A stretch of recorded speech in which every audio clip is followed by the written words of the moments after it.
When I first started hearing about mindset work a few years ago now, I was like, what are you talking about? Firstly, what does mindset work actually mean? Is this just a rebrand of self-care? Are we talking meditation and journaling? And secondly, I was like, I already have all of the tips, the tools, and the tactics. What more does one need? And then I'd come across areas of my life that just would not budge. Habits that wouldn't go away. Patterns that wouldn't stop patterning. And that is when I started exploring mindset work. I started just casually reading psychology textbooks. I experimented a lot, and I started to realize that some problems truly cannot be solved by environment design and habit stacking and a new productivity app. So in this video, I wanted to do almost a beginner's guide to mindset work. These are the things that I have done for myself that have made the biggest difference that you can apply when you find yourself unable to change. Step number one, change through acceptance. It goes back to that quote by Carl Jung, what you resist not only persists, but it will grow in size. So pay attention to how you are responding to the things that are not shifting and changing in your life. Are you responding to them with agitation, frustration, annoyance? Are you self-judging? All of that is resistance, and what you resist persists. So something I want to talk about is the neuroplastic pain cycle and how similar it might look to the patterns that you're seeing in your life. Neuroplastic pain is a specific type of pain that the brain keeps alive. To start the cycle, you get a bit of pain in your body, and that pain triggers fear. Step number two, that fear puts your brain on high alert, which causes more pain, which leads to more fear, which leads to more pain. And the word fear can be replaced with agitation, frustration, anxiety. The way out of that cycle is to adopt this attitude when you can, when it comes to your pain. A little curiosity, a little mindfulness, a little non-judgmental awareness, and that exact same cycle can apply to the behaviors, the patterns, and the feelings that you experience in your life. Non-judgmental awareness is the first step of change. Number two, free ride. So when I first started hearing about that idea about acceptance-based change, I was like, okay, but how do I stop being annoyed at myself for doing these things? These are annoying patterns, these are things I don't want in my life, and they're frustrating me. The most helpful tool that I found for this is free riding, which author Mark Levy describes as not riding per se, but a means of watching yourself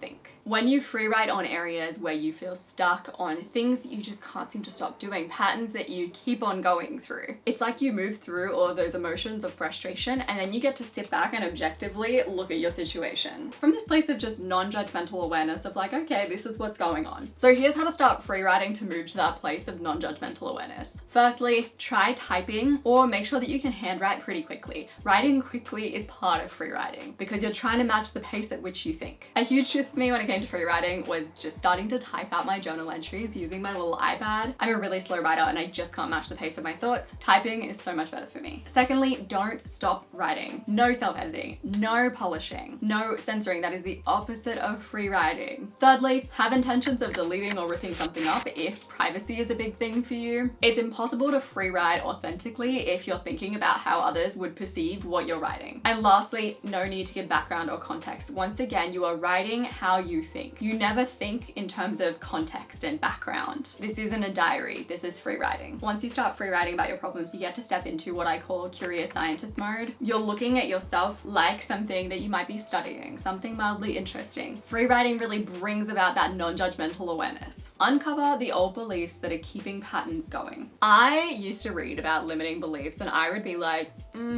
it's not that I didn't believe that they exist, it's just that whenever I would do any of the little limiting belief worksheets, nothing would shift for me. And I would just sort of feel like, this doesn't feel worth my time. And then I changed my whole approach and things started to make sense. So the first thing that I did was I reframed limiting beliefs and I now call them weird assumptions. Because getting past a limiting belief in my mind, it sounds like work. That sounds so hard. Whereas getting past a weird assumption, we've all had weird assumptions, we've all gotten over them. When I was young, I genuinely thought that people who ordered nuggets from McDonald's were type A people. Whereas people who ordered cheeseburgers were more go with the flow people. It was a weird assumption, I got over it. So in your free writing session, really ask yourself the question, what assumptions am I holding in this area that are holding me back? What am I assuming in this situation about other people, about myself, about the world? Sometimes you can find these assumptions and immediately be like, oh, that's such a bizarre assumption. Obviously not true, and you can move forward. Sometimes you need to challenge them a little bit more with evidence journaling, which I talked about in my video on how to change your life in 1 year. I'll have that linked below. Messing with your memories. So many of our weird assumptions, nearly all of them are based on experiences. So my assumption about Macca's preferences started because I was a cheeseburger gal, and as a kid I was pretty go with the flow, despite the videos that I make now. But my friend friend, she was a bit more proper. She always ate nuggets. And I almost have a memory of us both like sitting in the back of the car, eating our McDonald's meals and coming to that realization. And it made so much sense at the time. That really stuck around for me. When I have memories from a long time ago, memories that maybe pop into my mind and I almost resist thinking about them, that's usually when I know that that memory, it packs a punch. I've made it mean something about myself. And that's when I'll lean towards imagery rescripting, which sounds like a really dumb process until you actually do it and you realize how impactful it is. So if I wanted to use imagery rescripting on my Macca's memory, the first step would be deciding what new meaning do I want to give that memory. So the new meaning I might want to give my Macca's memory might be anyone can like any food no matter their personality. The next step is re-experiencing that memory in full, as if I'm there. Obviously I can do this with the Macca's memory because it's a dumb example, and there are other memories that I've done this with that haven't been traumatic for me. Don't do this with a trauma memory, talk to a therapist. The next step is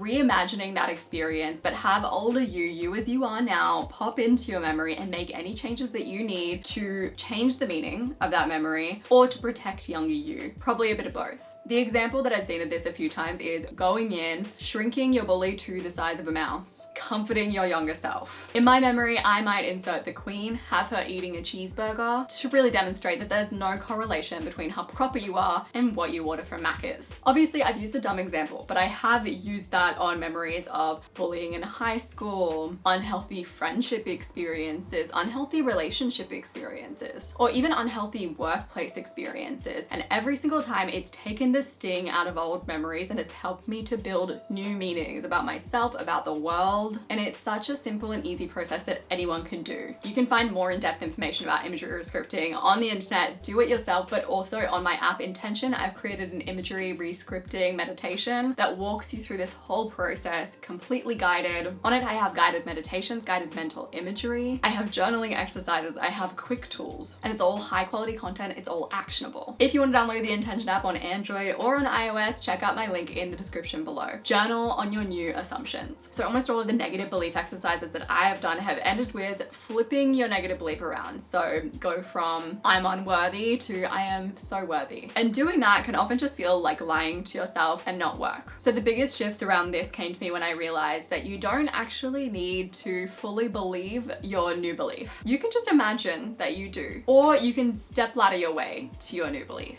So instead of thinking money flows to me easily, you could think, well, if I knew that it was possible that money could flow to me easily, how would I approach this day differently? Instead of thinking I am worthy of love, you might think, imagine if right now I believe that I was worthy of love. How would I respond to this situation differently? Bring those kind of questions into your journaling and into your day-to-day actions and see what happens. The more you start just imagining, just suspending disbelief for a moment, taking actions that align with new beliefs, the more that your mind opens up to these new assumptions. To come up with a good assumption that you feel aligned with, I like this question from the book Time to Think, which is all about assumptions. What is a true and liberating alternative assumption? Map your rewards. This is a tough one. If you have repeated patterns in your life that you have a part in creating, so for example, you always get really obsessed with emotionally unavailable people, or you just can't seem to move forward in your career, you've been trying for years, it's possible that there is a part of you that finds that pattern comforting, familiar, and even enjoyable. And it doesn't make sense because you're like, no, I hate that thing. I hate that my life is that way, or that part of my life is that way. But when you do some exploring, it's almost always the case. This can also be the case for states. So for example, I always used to think that I hated wallowing in my feelings. I was like, ugh, like least favorite state to be in, wallowing in my feelings, yuck, no thank you. But when I dug further, I realized that there was a part of me that loved wallowing. Loved it. There are huge rewards in wallowing. They're weird rewards, but they are rewards. I get to tap out when I wallow. I get to lean into my numbing behaviors. Luke gives me extra love. I get to drop my responsibilities for a sec. And realizing that and letting myself lean into that and own that rather than judging myself for wallowing and being like, yuck, I hate that part of me, helps me to grow, shift, and evolve and move past the pattern of wallowing. Or at least when you free write on your repeated problems and patterns, ask yourself the questions. How do I benefit from this thing? These assumptions that I have, how are they actually making my life better, more comfortable, easier, more familiar? What is the secret reward in this? What part of me likes this? In the book Existential Kink, the author writes, the very good news is the minute that we're willing to make that previously unconscious pleasure a conscious one, the minute we're willing to deliberate, celebrate it, and savor it, we create a massive pattern interrupt. In a way, this is change through acceptance once again. If you like this video, you'll probably like my video on how to change your life in 1 year. I talk a lot more about mindset work in that video as well in different forms. I'll have that video linked on the screen and down below if you want to dive deeper into mindset work that you can take into your year. I appreciate you so much, and I'll see you soon.